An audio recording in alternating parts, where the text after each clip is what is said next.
एकनाथ शिंदे साहेब जेव्हा दिल्लीमध्ये जातात ते भाजपाकडनं शिवसेना चालली जाते अशा पद्धतीचे आरोप होतात। ज्या राहुल गांधींनी महाराष्ट्राचा अभिमान स्वाभिमान असलेल्या स्वातंत्र्यवीर सावरकरांना शिवीगाळ केली अशा व्यक्तीच्या बाजूला बसून जेवणारी महाराष्ट्रातली नेते मंडळी ही तयार झाली, हे महाराष्ट्राचं दुर्दैव आहे। हल्ली नवीन एक शब्द काहीतरी फेमस झाला, अक्का। याच्या मागचा अक्का कोण असेल ते पोलीस शोधून काढतील आणि त्यांना आता बहुतेक कायमस्वरूपी राहुल गांधी बाल्कनीतच बसवणार आहे। तर आम्ही महायुतीनंच लढणार आहोत आणि महापौर शिवसेनेचे असतील। बिहारची आता निवडणूक आलेली आहे, त्याच्यामुळे काहीतरी फेक नरेटिव्ह पुन्हा एकदा सेट केला पाहिजे म्हणून हा सगळा उपद्व्याप सुरू आहे। लोकसभेची निवडणूक लागली, त्याच्यामध्ये जे काही जिंकून आले ते योग्य आहेत EVM मधले। आता विधानसभेच्या निवडणुकीला ते योग्य नाही, त्याच्यामुळे एवढीच मोठी शंका असेल तर ते देखील लोकसभेला निवडून आलेले आहेत, EVM वर निवडून आलेले आहेत। त्यांनी पहिला राजीनामा द्यावा, त्यांच्या सगळ्या खासदारांनी राजीनामा द्यावा आणि मग ही मुवमेंट सुरू करावी ना। बरं, सगळ्यात महाराष्ट्राचं दुर्दैव काय, जे नेते माननीय एकनाथ शिंदे साहेबांवर दिल्लीला जातो म्हणून टीका करतात, आमचे नेते दिल्लीला गेल्यानंतर नरेंद्र मोदी साहेबांच्या बाजूला बसलेला फोटो येतो आणि UBTच्या नेत्यांचा शेवटच्या रांगेत बसलेला फोटो येतो। म्हणजे नाट्यगृहात आल्यानंतर पहिल्या रांगेतनं नाटक बघायचं असतं ना, ते शेवटच्या रांगेतनं राहुल गांधींचं नाटक बघत होते। त्याच्यामुळं महाराष्ट्राला कळलं कुवत कोणाची किती आहे। आमच्या नेत्यांबद्दल आम्हाला अभिमान आहे, जे नरेंद्र मोदी साहेबांच्या खुर्चीला खुर्ची लावून बसतात आणि जे एकनाथ शिंदेंवर टीका करतात ते शेवटच्या रांगेत होते। आम्ही जे सांगतो ते पटत नाही, ते सांगतात नाही। खुलासा काय अर्थ आहे का त्याला? शरद पवार साहेबांसारखी 56 वर्ष राजकारणात असलेली व्यक्ती ही दुसऱ्या रांगेमध्ये बसली होती, तेव्हा स्क्रीनच होता ना समोर। त्याच्यामुळे माझी आपल्याला देखील विनंती आहे की आता पीठ भरपूर करतील, डोळ्याला त्रास होणार होता म्हणून शेवटच्या रांगेत बसलो, पण सगळेच बसले शेवटच्या रांगेत। त्याच्यामुळं महाराष्ट्राला जे काही कळायचं ते कळलं, इकडं पण राहायचं, इकडे बरोबर युतीची चर्चा करायची, कुठंच समाधानी नसल्यामुळे ही वेळ आली नाही। त्यांना आता बहुतेक कायमस्वरूपी राहुल गांधी बाल्कनीतच बसवणार आहे। ते एक सकाळच्या पत्रकार परिषदेला आणि शिवीगाळीला आम्ही उत्तर दिलं पाहिजे अशातला भाग नाही।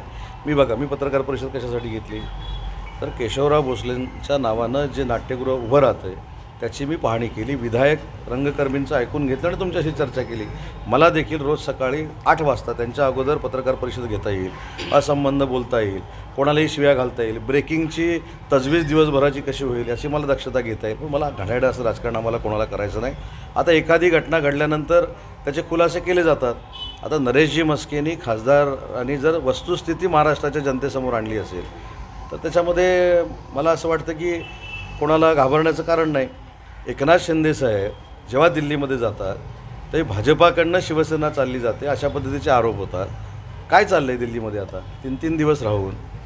काँग्रेसनं ज्या राहुल गांधींनी महाराष्ट्राचा अभिमान स्वाभिमान असलेल्या स्वातंत्र्यवीर सावरकरांना शिवीगाळ केली, त्यांना हीन दर्जाच्या पद्धतीनं भाषा वापरली अशा व्यक्तीच्या बाजूला बसून जेवणारी महाराष्ट्रातली नेते मंडळी ही तयार झालीत, हे महाराष्ट्राचं दुर्दैव आहे। शेवटी स्वतंत्रपणे निवडणूक लढायची नाही हा प्रत्येक पक्षाचा स्वतंत्र कदाचित भाग असू शकतो आणि अजितदादा जर निवडणुका तिथे लढवणार असतील तर त्यांना शुभेच्छा दिल्या पाहिजेत। अजून काय करू शकतो? पोलीस चौकशी करतील, पोलीस याच्यामध्ये चौकशी करतील। याच्यामध्ये जो कोण मास्टर माइंड असेल, का हल्ली नवीन एक शब्द काहीतरी फेमस झाला, अक्का। याच्या मागचा अक्का कोण असेल ते पोलीस शोधून काढतील। माननीय एकनाथ शिंदे साहेबांच्या आदेशानुसार काल जालनामधनं हा कार्यक्रम सुरू झाला। जालन्याची काल बैठक झाली, छत्रपती संभाजीनगरची झाली, धाराशिवची झाली, बीडची झाली, आज कोल्हापूर आणि सांगलीची आणि सोलापूरची, सातारा आपली इथे आहे आणि पुण्याची पुण्यामध्ये आहे। स्थानिक स्वराज्य संस्थेला सामोरं जात असताना आम्हाला महायुतीनंच जायचं आहे, हे पक्षाचे आदेश आहेत। परंतु आमचं संघटन, आमची सभासद नोंदणी, आमची संघटनात्मक जी निवडणूक आहे या संदर्भामध्ये नक्की आमची तयारी काय आहे ही तयारी बघण्यासाठी माननीय एकनाथ शिंदे साहेबांनी मला असेल, शंभूराज देसाईंना असेल, राहुल शेवाळे असतील, आमचे सचिव संजय मोरे असतील आणि भाऊ चौधरी असतील यांची एक कमिटी तयार केलेली आहे आणि या कमिटीचा महाराष्ट्राचा दौरा सुरू आहे। त्याच्यातलाच कोल्हापूरचा एक कार्यक्रम। रवींद्र चव्हाण हे भाजपाचे प्रदेशाध्यक्ष आहेत। जसं आम्ही शिवसेनेच्या बैठकांमध्ये सांगतो की आम्हाला शिवसेनेचाच भगवा फडकवायचा आहे, ते देखील भाजपच्या मिटिंगमध्ये सांगणं क्रमप्राप्त आहे प्रदेशाध्यक्ष म्हणून की भाजपचा झेंडा फडकवला पाहिजे। परंतु परवाचं देवेंद्रजींचं जर भाषण आपण ऐकलं तर देवेंद्रजींनी स्पष्ट पद्धतीनं सांगितलेलं आहे की महायुतीनंच आम्हाला निवडणुका लढवायच्या। आता तसंच तुम्हाला स्टेटमेंट जर पाहिजे असेल तर आम्ही महायुतीनंच लढणार आहोत आणि महापौर शिवसेनेचे असतील। मला असं वाटतं की पुढच्या 8-10 दिवसामध्ये अजितदादांचा दौरा पुन्हा कोल्हापूरला आहे।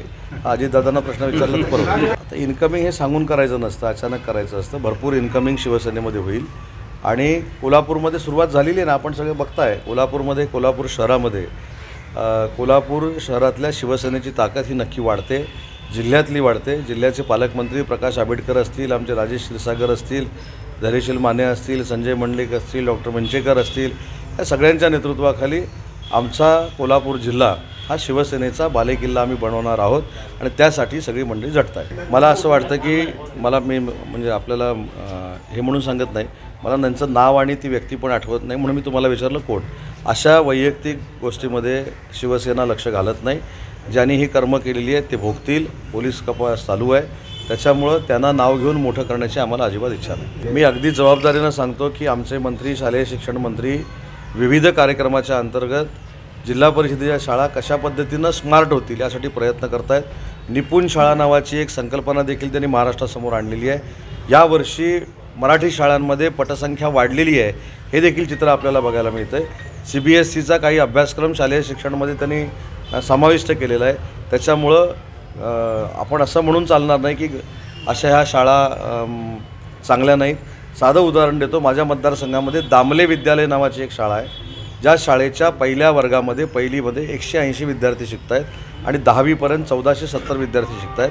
त्याच्यामुळं प्रायव्हेट शाळेला लाजवेल असं शिक्षण या दामले विद्यालयामधून दिलं जातं. त्या शिक्षकांना बक्षीस म्हणून सगळ्यात स्मार्ट इमारत 18 कोटी रुपयाची आम्ही बांधायला सुरुवात केलेली आहे. अशाच पद्धतीनं संपूर्ण महाराष्ट्रामध्ये कार्यप्रणाली शालेय शिक्षण विभागाची असणार आहे.